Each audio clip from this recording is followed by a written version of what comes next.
اللہ کے نبی نے فرمایا 7ویں دن عقیقہ کرو، اچھا سے اچھا نام رکھو، انبیاء کرام کا نام رکھو، عبداللہ عبد الرحمن کر کے نام رکھو، معنی جس کا اچھا اور بہترین ہو وہ معنی کا نام رکھو۔ کیوں؟ اس لیے کہ قیامت کے دن تم اسی نام سے بلائے جاؤ گے، تمہارا بھی نام اور تمہارے باپ کا نام لے کر کے بلایا جائے گا۔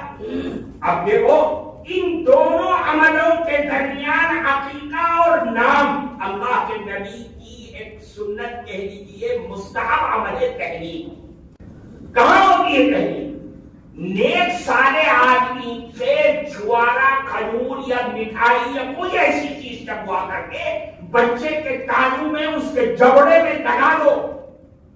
رسول اللہ کی تعلیم کی لاجک یہ کہتی ہے کہ یہ چبایا ہوا نیک آدمی کا عمل اس کے منہ میں جائے گا، اس کے پیٹ میں جائے گا، تو اس نیک آدمی کے اثرات تو ہمارے بچے میں اتر جائیں گے۔